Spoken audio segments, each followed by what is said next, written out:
बच्चों अभी हम हमारे राइटिंग सेक्शन का एक और टॉपिक देख रहे हैं जिसका नाम है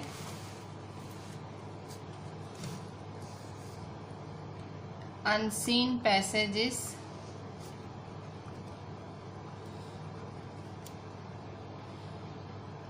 या कॉम्प्रहेंशन।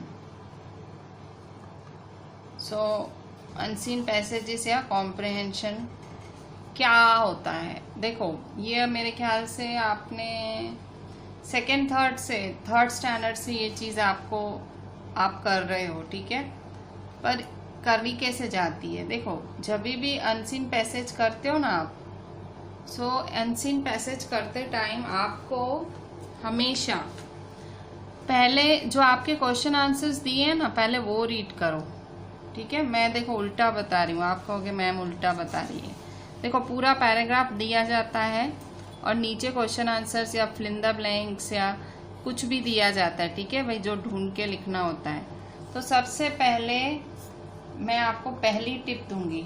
सबसे पहली टिप दूंगी कि आप पहले first read the given questions. जो आपको जो भी दिया हुआ है, आपको ब्लैंक्स भरने दिए हुए हैं, ट्रू फॉल्स या क्वेश्चन आंसर्स, क्योंकि पैराग्राफ देख के कुछ भी ढूंढने बोल सकते हैं। सो जो भी दिया हुआ है पहले वो सारा ढूंढ लो, पहले वो सारा पढ़ लो, क्वेश्चंस पढ़ो, ढूंढो नहीं, पढ़ो। पेन वैन की यूज अभी नहीं करना, खाली पढ़ो। फिर सेकंड टिप है, फिर आपने वो क्वेश्चंस अच्छे से पढ़ लिए, एक बारी दो बारी पढ़ लिए, आपको जो भी उन्होंने क्वेश्चंस दिए हैं ना, अभी आपको थोड़े दिमाग में तो आ गए वो किस बारे में पूछ रहे हैं, तो आपको ख्याल आ जाएगा कि ये जो कॉम्प्रहेंशन है किस बारे में है। तो जैसे ही वो आपने क्वेश्चंस रीड किए, उसके बाद फिर आप रीड द पैराग्राफ प्रॉपरली।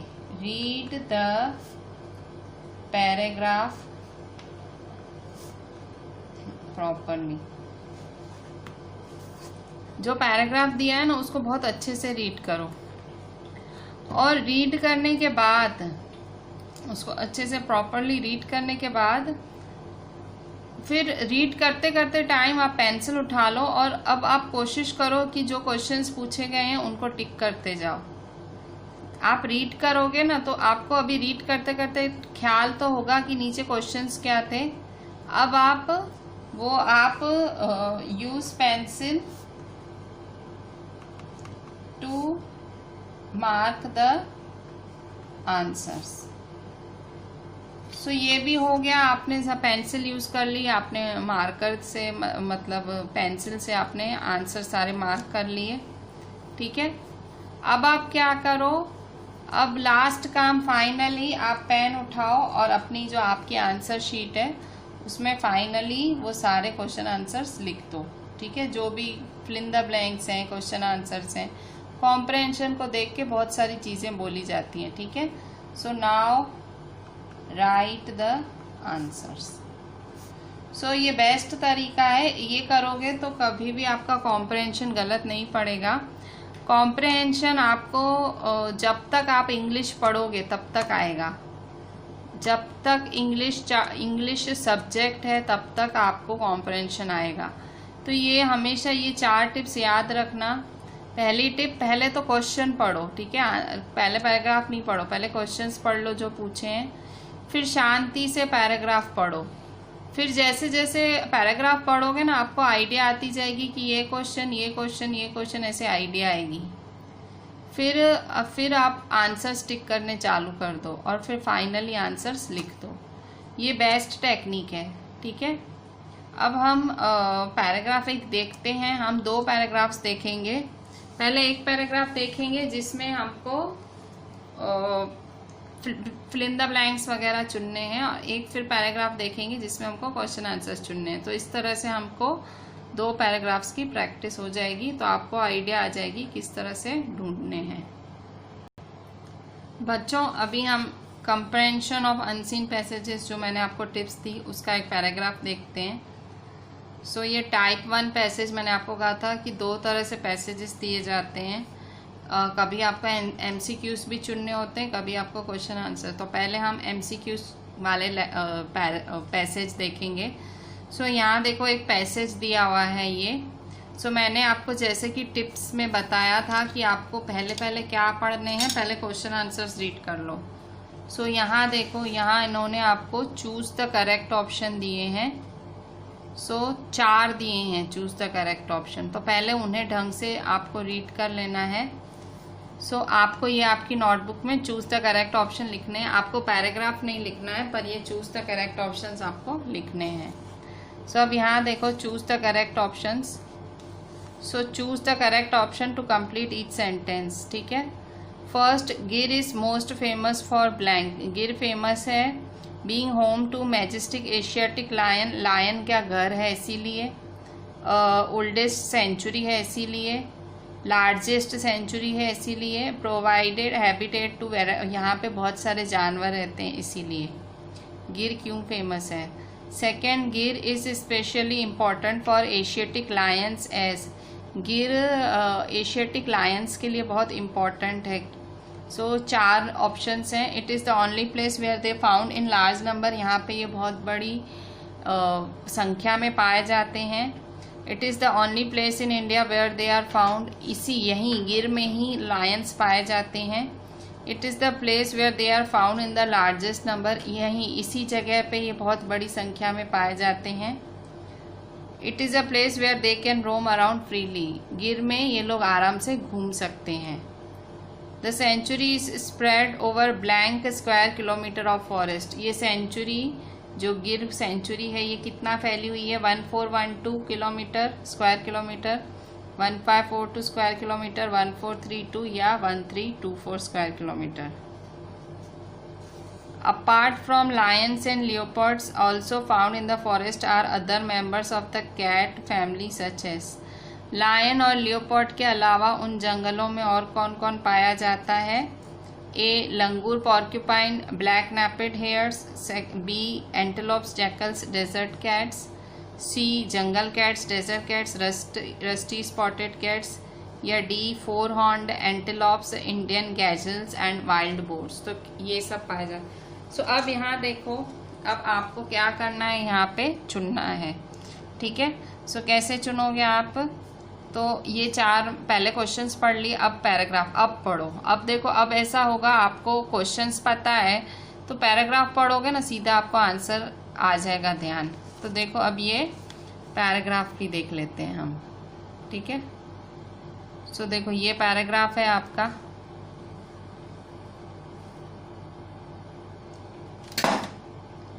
ठीक है। सो पैराग्राफ देखते हैं। Gir is one of the oldest sanctuaries in India. Gir बहुत ही पुरानी सेंचुरीज में से है इंडिया की। ठीक है। One of the oldest sanctuaries in India and it is famous for being home to majestic Asiatic lion. ठीक है।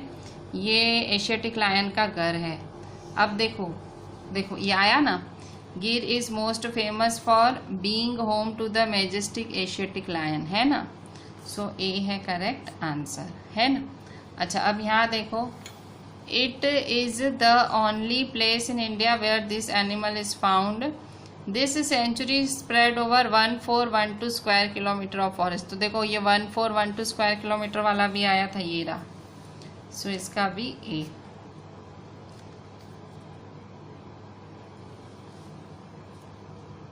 अच्छा इसमें एक और क्वेश्चन था ये वाला, Gir is specially important for Asiatic lions as blank.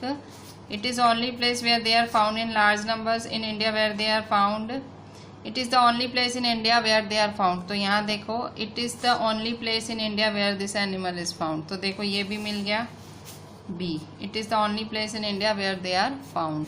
ठीक है। सो देखो यहाँ मिला ना, वेयर दे आर फाउंड। देखो ये पहले का मिला, ये दूसरे का मिला, ये तीसरे का। देखो लाइन टू लाइन मिल रहे हैं आंसर्स। फिर फोर्थ, अच्छा आगे पढ़ते हैं। गिर has about 400 lions, 300 leopards. Apart from lion and leopard, jungle cats, desert cats, rusty spotted cats are also found in the desert. Deer such as sambars, cheetahs, antelopes such as blue bulls, four-horned antelopes, Indian gazelles, white bulls are found in abundance in Gir. jackals, striped hyena, jungle cats, rusty spotted cats, langurs, porcupines, black-napped hares are among the other mammals found in Gir. Gir is home to over 300 species of birds, many of which can be seen year around. So अब यहाँ देखो, apart from lions and leopards also found in the forest are other members of the cat family such as, तो lion और leopard के अलावा कौन कौन पाया जाता है कैट फैमिली में से? अब देखो कैट फैमिली, सो कैट्स कौन कौन होते हैं? सो कैट्स कौन कौन होते हैं? तो यही होते हैं ना, jungle cats, desert cats and rusty spotted cats. तो ये है ऊपर, यहाँ देख लेते हैं, ये है। सो देखो ये है, ये देखो है ना। So apart from lion and leopard, jungle cats, desert cats, rusty are found in the forest. ठीक है, सो कैट फैमिली का ही ना, जंगल कैट, ये सब कैट फैमिली का ही हुआ। सो जंगल कैट्स। अब देखो इसके अलावा लंगूर वगैरह भी है ऊपर, पर इन यहाँ कैट की बात हुई तो हमने कैट वाली लाइन ही पकड़ी। ठीक है, सो ये वाली थी ना, jungle cat, desert cat, rusty spotted cats. ठीक है, सो इस तरह से ये एक तरह का पैराग्राफ था, मतलब ये एमसीक्यू वाला पैराग्राफ था। सो इसको देख के आपने एमसीक्यूज ढूंढे। ठीक है, अब हम एक और पैराग्राफ देखते हैं, तो एक और तरह का पैराग्राफ देख लेते हैं बच्चों। अभी एक और पैराग्राफ है जिसमें आपको दो चीज़ें करनी है, ब्लैंक्स भी भरने हैं और क्वेश्चन आंसर्स भी करने हैं। ठीक है, सो ब्लैंक्स और क्वेश्चन आंसर्स दोनों करने हैं। सो पहले ब्लैंक्स देख लेते हैं, एक ही पैराग्राफ में आपको ब्लैंक्स और क्वेश्चन आंसर्स दोनों करने हैं। सो यहाँ देखो, the man sized kangaroos of Australia are capable of speeding up to blank. So Australia के कंगारूज आदमियों की साइज के होते हैं और इतनी स्पीड के लायक हैं। When bothered by predators, kangaroos often stand submerge to the chest in. जब उनको जो शिकारी है वो हैरान करते हैं तो वो एकदम चेस्ट के बल खड़े हो जाते हैं। The word blank means to be under water. इस वर्ड का मतलब अंडर वाटर है। Kangaroos alert other kangaroos of the danger by beating on the ground with their. एक कंगारू दूसरे कंगारू को खतरे के बारे में कैसे इन्फॉर्म करता है? वो जोर से ग्राउंड को बीट करते हैं। किससे? Blank. A young kangaroo is called a blank. एक यंग कंगारू को ब्लैंक कहा जाता है। सो ये सारे क्वेश्चंस हैं। सो अब यहाँ देखो, the hopping kangaroo is a familiar sight in every snapshot relating to Australia. मतलब कूदता हुआ, अगर ऑस्ट्रेलिया का कोई भी आप फोटो देखो तो उसमें एक कूदता हुआ कंगारू दिखेगा। The members of the kangaroo family can be as small as a rat or as big as a man. जो कंगारू होते हैं वो इतने छोटे होते हैं कि चूहे जैसे भी हो सकते हैं और इतने बड़े हो सकते हैं कि आदमी जैसे भी हो सकते हैं। Kangaroos are mainly found in Australia, Tasmania, New Guinea. Kangaroos Australia, Tasmania, New Guinea में पाए जाते हैं। The man sized kangaroos of Australia are capable of speeding up to 88 kilometre per hour for short distances and jump over 9 metre or more at a time. तो देखो पहला blank तो मिल गया। द मैन साइज्ड, देखो man sized kangaroos are capable of speeding up to 88 kilometre per hour. So यहाँ लिखेंगे, पहला ब्लैंक मिल गया, 88 kilometre per hour. Weighing around 70 kg, they have an average lifespan of around 6 to 8 years.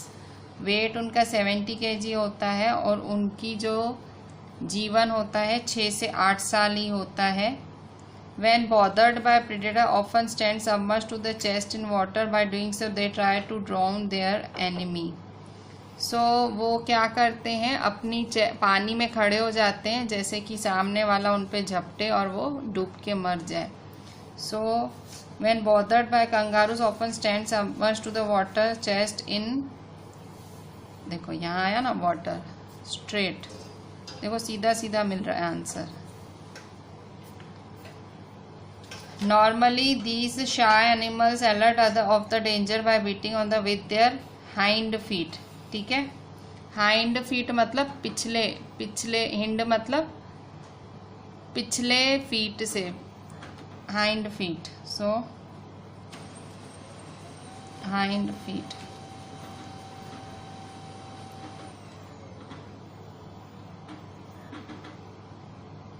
The tail is important for kangaroos, kangaroos के लिए tail बहुत ज़रूरी होती है। It holds them in balance and supports them when they sit or fight with other kangaroos, वो ये tell उनको support करती है जब दूसरों से लड़ते हैं। The kangaroo uses its short legs as arms, with them it scratches itself, clean its furs and hold branches when it eat leaves, वो उससे खुद को खुजाता है, साफ करता है और ब्रांचेस को पकड़ता है। Female kangaroos carry their newborns in a pouch on their bellies, जो फीमेल कंगारू हैं वो उनके पेट के, बेली मतलब पेट पे जो पाउच होता है उसमें अपने बच्चों को घुमाती हैं। The babies are born small and spend 225 days in the pouch where they eat, sleep and grow, babies बहुत छोटे पैदा होते हैं और वो अपने माँ के पाउच में 225 दिन रहते हैं, वहीं खाते हैं, वहीं सोते हैं, वहीं बड़े होते हैं। Once they reach their full development, they leave the pouch. A young kangaroo is called a joy. So जैसे ही वो बड़े हो जाते हैं वो अपनी मम्मी का पाउच छोड़ देते हैं और उन्हें जॉय कहते हैं। सो यहाँ आएगा जॉय। अच्छा, यहाँ the word blank means to be under water, पानी के अंदर होने को क्या कहा जाता है। सो यहाँ देखो एक वर्ड आया था कि when bothered by predators, kangaroos often stand submerged. submerged का मतलब क्या होता है, पानी के अंदर। submerged का मतलब पानी के अंदर, भाई कंगारू पानी के अंदर खड़े हो जाते हैं। तो word submerged means to be under water, under water का मतलब क्या होता है, submerged। यहाँ खाली एक थोड़ी सी आपको आपकी नॉलेज लगानी पड़ी, बाकी तो आपने चारों ढूंढ लिए। यहाँ आपको पता होना चाहिए वर्ड मीनिंग कि सबमर्ज्ड का मतलब होता है अंडर वाटर, ठीक है। सो ये हमने ब्लैंक्स किए। अभी इसी से ही आपको यही पैराग्राफ करके आपको क्वेश्चन आंसर्स भी ढूंढने हैं, ठीक है। सो क्वेश्चन आंसर्स भी रीड कर लेते हैं और फिर इसमें से हम आंसर्स ढूंढते हैं। अब देखो क्वेश्चन है, क्वेश्चन आंसर्स भी ढूंढने हैं इसी के लिए। What is the familiar sight in every snapshot related to Australia? Australia के हर स्नैपशॉट में क्या दिखता है। How big or small can be a kangaroo? Kangaroo कितना बड़ा हो सकता है, कितना छोटा हो सकता है। Where are kangaroos found? कंगारू कहाँ पाए जाते हैं। What is the average life span of kangaroo? Kangaroo की लाइफ कितनी होती है। Why is the tail important for kangaroo? Kangaroo के लिए टेल क्यों इम्पोर्टेंट होती है। अब ये पांचों क्वेश्चन पढ़े, आपको आंसर्स तो ध्यान आ ही गए होंगे क्योंकि मैंने ऊपर पैराग्राफ पढ़ा था तो मैंने थोड़ा समझाया भी था, पर तो भी हम देख लेते हैं, ठीक है। What is the familiar sight in every snapshot related to Australia? Australia से जो रिलेटेड स्नैपशॉट है उसमें फैमिलियर साइट क्या है। सो स्नैपशॉट में फैमिलियर साइट क्या है, द होपिंग कंगारू। सो सबसे पहला क्वेश्चन तो यही मिल गया, होपिंग कंगारू से familiar sight in every snapshot relating to Australia, answer 1, ठीक है। सो ये हुआ आपका आंसर 1, ठीक है। अच्छा, इसके बाद हाउ बिग और small can be a kangaroo, kangaroo कितना बड़ा कितना छोटा हो सकता है। सो The members of kangaroo family can be as small as rat or as big as man. आदमी जितना बड़ा हो सकता है, रैट जितना छोटा हो सकता है, आंसर 2। फिर where are kangaroos found? कंगारू कहाँ पाए जाते हैं। So kangaroos are mainly found in Australia. So यहाँ पे Australia, Tasmania, New Guinea. So answer 3, ठीक है। फिर नेक्स्ट है क्वेश्चन है what is the average life span of kangaroo, kangaroo का जीवन कितना होता है। सो कंगारू का जीवन 6 to 8 years होता है, ठीक है। So they have an average life span of around 6 to 8 years। ये आंसर है डी है, डी, आंसर डी। इसके बाद नेक्स्ट क्वेश्चन है, why is the tail important for kangaroos? Kangaroos के लिए टेल क्यों इम्पोर्टेंट होती है? सो कंगारूज के लिए टेल क्यों इम्पोर्टेंट होती है? कहाँ गया? हाँ, ये लास्ट पैराग्राफ में यहाँ पे। So the tail is important for kangaroos. It holds them in balance and support them when they sit or fight with other kangaroos. The kangaroos its short legs as arms. अच्छा, so support यहाँ तक, ठीक है. So answer ई, ठीक है. सो ये था answer ई. सो इस तरह से आप मतलब कॉम्प्रहेंशन सॉल्व कर सकते हो. मैंने 2 आपको कराए. इन दोनों के सिर्फ आप आंसर्स ही लिखना आपकी नोटबुक में, और कुछ मत लिखना. मैं आपको प्रैक्टिस के लिए कॉम्प्रहेंशन देती हूँ, वो आप एक सॉल्व करना सेल्फ ट्राई में और मुझे आंसर्स भेजना, ठीक है. सो मैं एक कॉम्प्रहेंशन आपके लिए देती हूँ. बच्चों, ये मैं आपको कॉम्प्रहेंशन दे रही हूँ आपको होमवर्क में. ये देखो 2 पैराग्राफ आपको रीड करने हैं अच्छे से. सो ये 2 पैराग्राफ आपको रीड करने हैं, और ये पैराग्राफ रीड करके फिर आपको ये क्वेश्चन आंसर्स और ये ब्लैंक्स ढूंढने हैं, ठीक है. सो ये आपका होमवर्क है सारा.